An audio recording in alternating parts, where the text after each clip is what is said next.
TBISE, the best in sports entertainment. We're here live in Empowerment USA. TNS Media Group is the team and the family. So I want to speak about Gervonta Tank Davis. Tank Davis, close friends with Adrian Broner. Adrian Broner spoke about Tank, seeing him most recently before the last meeting. He saw him and he said that he gave him everything that he had on him.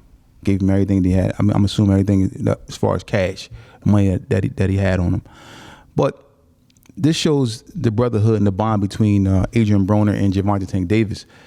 Tank is someone, I know you see him in the media a lot of times, they're saying that he's aggressive, putting hands on women and so forth and so on, whatever the case may be. The judges and the courts will decide that.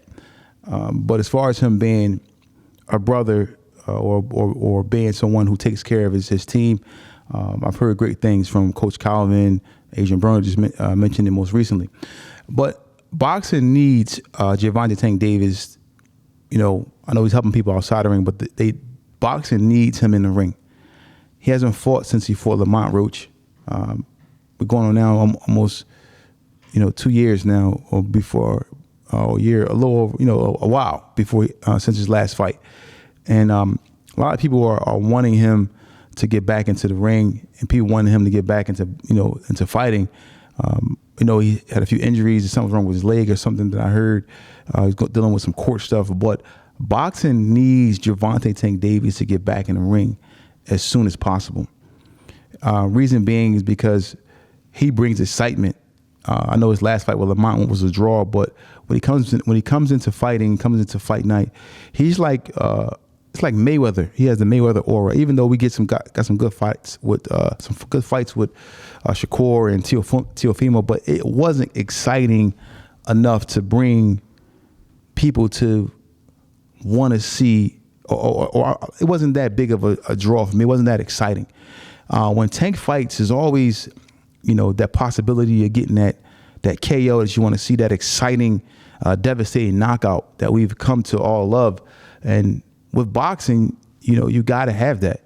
Now, we did have some fights with Crawford and Canelo, but we didn't get the actual excitement we were looking for with a Tank. When Tank, are knocking out these fighters in a devastating fashion. He's, putting, behinds in the seats. He's selling out these arenas. When people want to see that.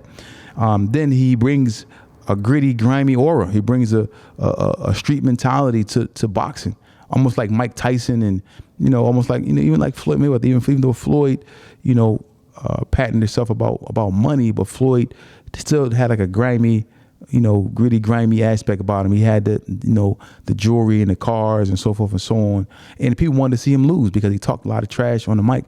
Now you got Gervonta Tank Davis, doesn't talk a lot of trash. As of late, he's been saying little things, but doesn't talk trash, doesn't brag too much. But when he gets into the boxing ring, he lets his hands do the talking. So boxing, we need you back, Tank, in the ring. I know there's been speculation about him fighting Floyd Schofield and so forth and so on. I don't know what he's going to do, but we need to have him back in boxing. So I look forward to Tank getting back in the ring sometime this year. Maybe by the end of the year, he should be back in boxing in the ring. Hopefully, it gets good competition. It's against a champion. Hopefully, like we all want to see Shakur, but I don't think it's going to come back and fight someone like Shakur right away. But I think that we should get Tank back this year, and it's going to be an amazing feat. And he's going to sell out the arena like he always does. He's going to put butts in the seats, and we'll see what happens going forward with that. Now let's go into Jaron Boots Ennis and Zayas. This fight happens next month. I spoke about it before. I said I expected Jaron Boots Ennis to stop Zayas in about 6 or 7 rounds. But looking at this fight, looking at Zayas, he has 2 belts at the 154-pound division. I think he's probably the best fighter to date that Jaron Boots Ennis is going to face. I know we look at Boots and his abilities and his, the quick twitch and the punching power, and he's a bit of a weight bully and all these different things. Zayas is not sweet. This is not a sweet walk in the park. This is not an easy fight for Jaron Boots Ennis. This is going to be a tough fight, tough task, but I think he's going to get it done and stop Zayas because he's going to probably be the bigger fighter, the more stronger fighter come fight night. And I don't think Zayas has seen anything like Jaron Boots Ennis.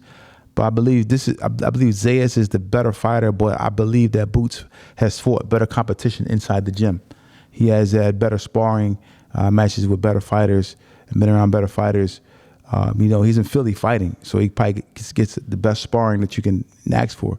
So I look forward to Boots stopping Zayas in about 6 or 7 rounds, and moving on to fighting maybe one of the Charlos or so forth and so on after that.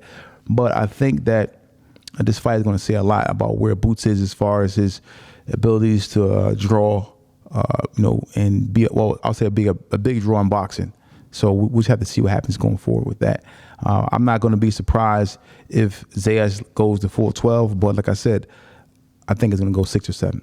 So you heard it here first. It's TBISE, the best in sports entertainment.